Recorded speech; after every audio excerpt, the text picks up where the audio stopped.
2022년 8월 9일 캄보디아 뉴스 시작합니다. 캄보디아와 태국 골든국의 거주 비자는 매우 다릅니다. 최근 확정된 태국과 캄보디아의 10년 비자는 여러 유사점에 대해 상당한 논쟁이 있었습니다. 캄보디아의 나의 두 번째 집 프로그램은 7월 22일 공식적으로 공개되었으며 이민국장을 비롯한 정부 고위 인사들이 참석했습니다. 일부 SNS에서는 해당 비자 정보가 사기일 것이라는 가짜뉴스도 있었습니다. 하지만 일정 부분 위험성이 있으니 의향이 있으신 분들은 주의하셔야 할 것 같습니다. 태국과 캄보디아의 정부는 일정 금액 이상을 투자할 수 있다면 부유한 중역, 전문가, 기업가, 은퇴 자산가 및 퇴직자들을 끌어들이기 위해 노력하고 있습니다. 장기 비자에 대한 태국 규정은 카테고리에 따라 다소 다르지만 100만 달러 이하의 자금으로는 자격 규정을 준수하지 못합니다. 이 계획은 태국의 비즈니스 지향적인 투자위원회에서 관리하고 있습니다. 캄보디아의 CM2H는 10만 달러의 현금 투자를 구체적으로 언급하지만 여러 종류의 등록 비용이 그 수치의 거의 2배에 달하는 것으로 보입니다. 큰 차이점은 캄보디아의 CM2H는 특히 부동산 구매와 연결되어 있는 반면 태국의 LTR은 다른 종류의 투자를 허용한다는 것입니다. 캄보디아 프로그램은 정부 부서에서 운영하는 것이 아닌 크메르 홈 기부협회라는 단체를 통해 운영하며 최근에 홍콩에 기반을 둔 GC 프로퍼티가 푸놈펜에 새로 사무실을 설립하여 판매를 시작했습니다. 프로그램 신청자는 자신이 선택한 것이 아니라 해당 회사의 특정 주택 프로젝트에 투자해야 하는 것으로 보입니다. 태국 제도는 처음으로 외국인에게 일라이의 토지와 주거용 주택에 대한 소유권을 자유롭게 소유할 것을 약속하지만 세부 사항은 어디에서, 언제, 어떻게 전부 다 비공개로 논의되고 있습니다. 세부적인 부분에서도 약간의 차이가 있습니다. LTR은 자격을 갖추기 위해 최소 5만 달러의 의료보험이 필요하지만 CM2H는 초기 기간 동안 정부의 건강 규정에 무료로 참여할 수 있습니다. 두 제도 모두 취업 허가를 제공하지만 캄보디아에서는 크메르홈 체리티가 귀하를 대신하여 처리를 해줍니다. 두 국가 모두 소득세 감면을 제공하고 가족 구성원이 비자에 포함될 수 있도록 허용하며 등록비는 아직 명확하지 않으며 공항에서 VIP 대우를 제공합니다. 또한 태국 규정에서는 없는 노년 후 캄보디아 시민권에 대한 가능성을 언급하였습니다. 하지만 명확하게 절대 보장되지는 않습니다. 이 점을 조심하셔야 합니다. 실제로 현재 캄보디아 시민권 신청에는 약 15만 불 이상의 금액을 요구하는 것으로 알려져 있습니다. 거기에 더해 두 제도 모두 아직 운영되고 있지는 않습니다. 교민 여러분, 아직 캄보디아의 골든 비자에 대한 확실한 신뢰는 없는 것으로 보입니다. 부동산 개발 업자의 마케팅 전략으로까지 비춰지고 있는 상황입니다.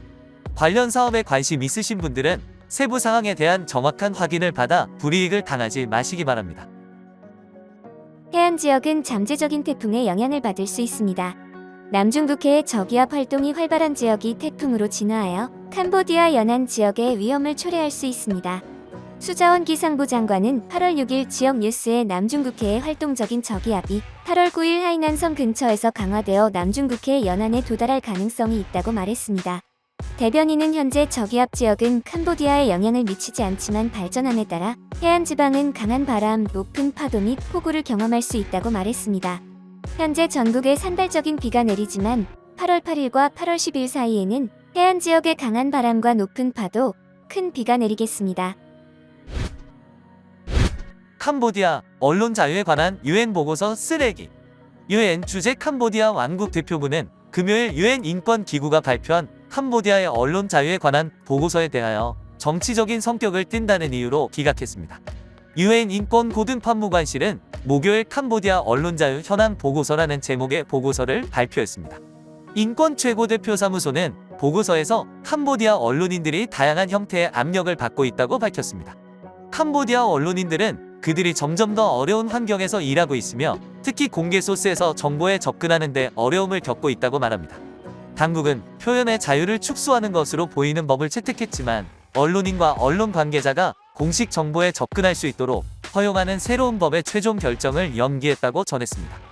금요일 제네바에 있는 UN 사무국 및 기타 국제기구 주재 캄보디아 왕국 대표부는 보고서에 대한 응답에서 문서를 일축하고 정치적 성격의 결론에 결함이 있다고 설명했습니다. 또한 캄보디아는 타인의 권리를 침해하지 않고 사실을 왜곡하지 않는 전문 기자를 존경한다고 전했습니다. 또한 언론법은 출처의 기밀을 보장하고 독립성을 유지하며 출판 전 검열을 금지합니다. 법을 위반하는 언론인과 단체에 대한 법 집행은 언론의 자유를 제한하는 것으로 해석될 수 없다고 말했습니다.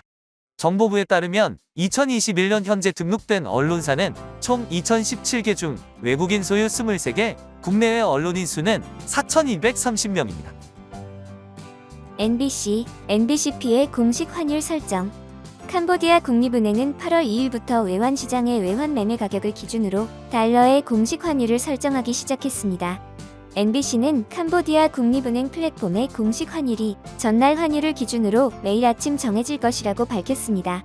NBC의 발표는 시중은행들이 자체적으로 환율을 설정하고 있습니다. 예를 들어 애실리다 은행의 KHRUSD 환율은 어제 4,108리엘인 반면 NBC의 공식 환율은 4,103리엘이었습니다. 한편 이날 공식 환율을 정하는 국세청 환율은 어제 1달러에 4,108원이었습니다. GDT의 부국장은 공식 환율이 달러를 사용하는 일부 납세자들에게 도움이 될 것이라고 말했습니다. 부국장은 우리가 매일 설정하는 이 공식 환율은 4대 시중은행의 환율을 기준으로 한 것이며 달러를 사용하는 납세자들을 돕기 위한 조치라고 말했습니다. 캄보디아 뉴스TV는 시청자분들의 문의나 제보를 기다리고 있습니다. 또한 기사에 정정 내용이 있으면 수정하겠습니다. 구독과 알람 설정 부탁드리며 항상 시청해주셔서 감사합니다.